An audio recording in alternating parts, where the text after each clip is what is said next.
Hey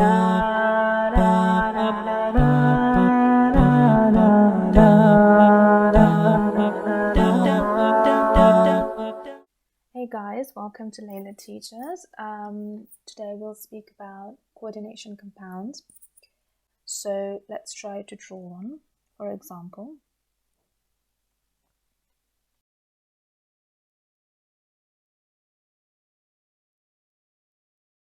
Alright, so here is a coordination compound. As you can see, it's quite a lot of elements. Now we'll try to label them. Now the ones on the outside, so we can draw it like this. This is known as the outer sphere.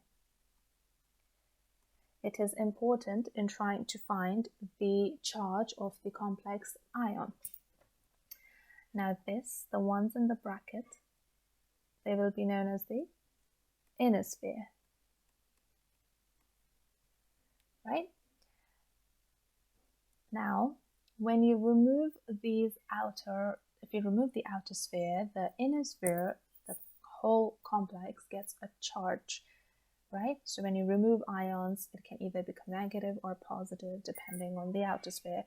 Now, once that happens, the inner sphere, it develops into the complex ion. Okay, but that's only when it has a charge. Within the inner sphere, this is very important. It is known as the central metal ion or central metal atom when it does not have a charge. And the ones beside it, these are known as the ligands. The ligands are the elements or molecules that attach to the central metal ion, and the ligands, you need to know the charges of the ligands in order to find the charge of the central metal ion, which is a very common question in the chemistry test papers. And you can only find the central metal ion, the charge, once you have the charge of the ligands and once you know the charge of the complex ion. I will teach you how to find it in a few minutes. So this is what a coordination compound will look like. You can even be asked to label this compound. Alright, so now this central metal ion, let's talk a bit about the central metal ion. This ion is mainly from the D block. In the periodic table, it will be the D block elements. And these elements are known as transition metals. Just for example, copper can be either +1 or +2.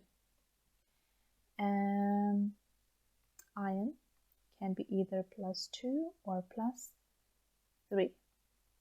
So these are transition metals and they are colored. They mainly form colored compounds. For example, copper will mainly form a blue solution and iron 2+ will form a green solution and 3+ usually gives us a reddish brown solution. The ligands, they can be neutral, they can be negative, but they're mainly negative. And the central metal ion, please remember that the central metal ion, metals in general are positive and the central metal ion is always positive. If there is a question and they ask you, please find the oxidation state or the charge of the central metal ion and you get a negative number, know that you have gone wrong somewhere in the calculation because it is not possible. So the bond between these is mainly coordinate covalent.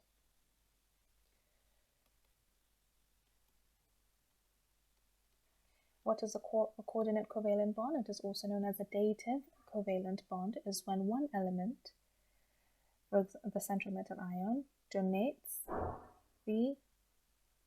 a pair of electrons, so 2 electrons, to the neighboring molecule or element. In this case, the ligands, they act as the Lewis bases. The Lewis bases are electron donating. Okay, so they're electron donors. So here the ligands form bonds with the central metal ion using coordinate covalent bond. In this compound now,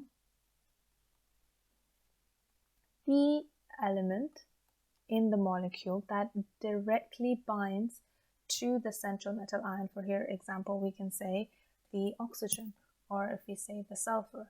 Okay, so this will be the donor atom.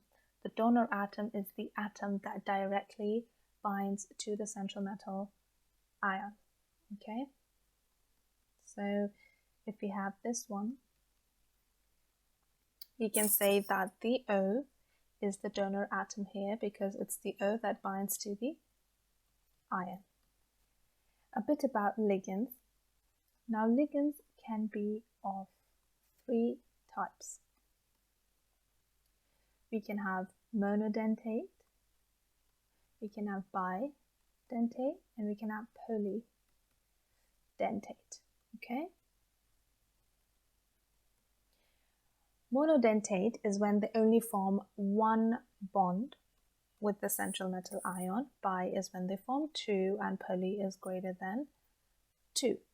Polydentate ligands are also known, the whole compound can also be known as chelates. Okay, now let's move on to some examples. For example, a monodentate ligand would be water. It can also be ammonia. It can also be a simple element like chloride ions or cyanide. Okay. Then for bidentate, you can have the oxalate ion. You can have the ethylene diamine. And for polydentate chelates, you can have the ethylene diamine tetraacetate ion.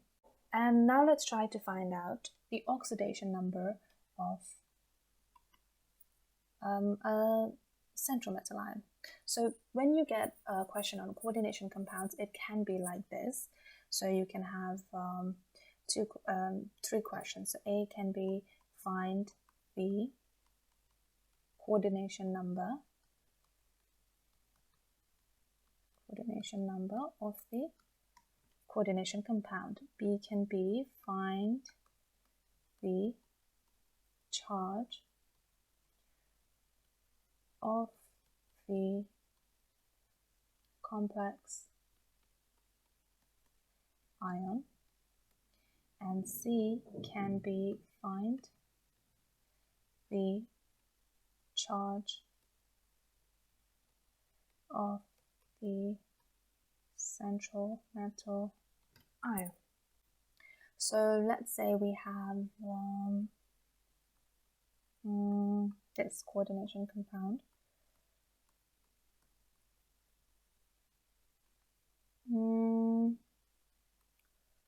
Okay, all right, so now we have to find the coordination number. What is the coordination number?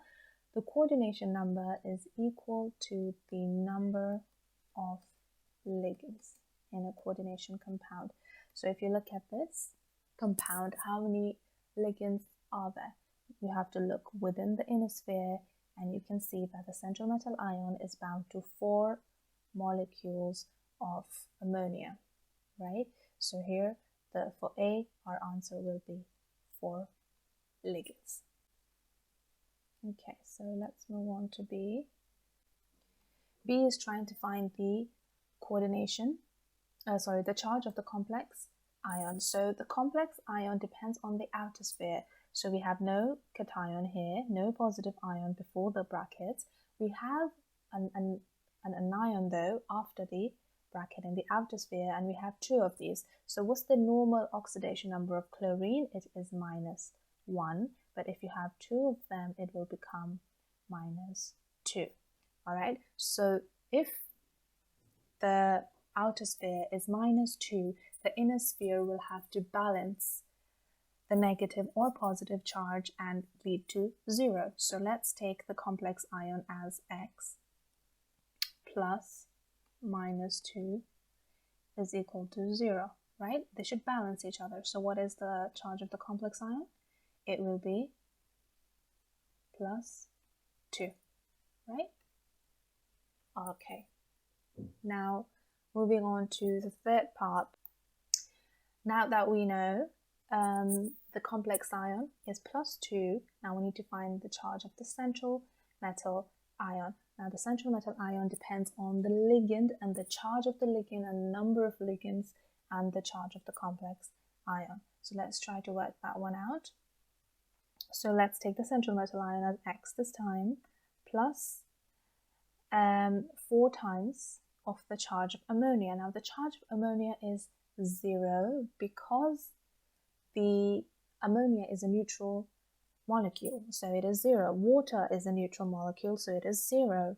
So hence there is no charge, and this will be equal to the charge of the complex ion, which we said from B was +2, right? So now trying to find X, doing some algebra, and your X will be +2. So that's your answer. So we figured out that this is +2, this is 0, this is +2, and this is -2, right? So everything is balanced, and this is how you answer a question like this. Now I will see you in my next video, which will also be on coordination compounds, but this is enough for the first video.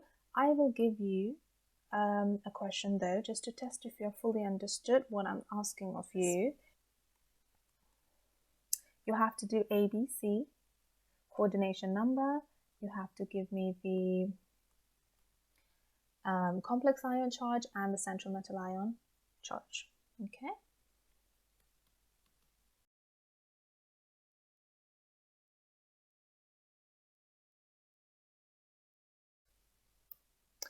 And the other one will be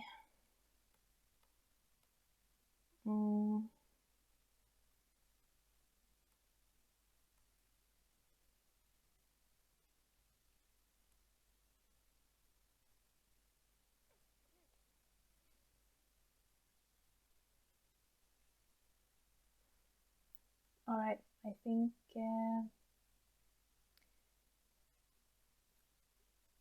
that should be enough. I will give you the oxidation numbers of a few elements, especially the ones in the ligands, so you have an idea. So you have sulfate, which is -2, the whole molecule. Then you have oxygen, which you know is -2, the ion obviously, because this is neutral.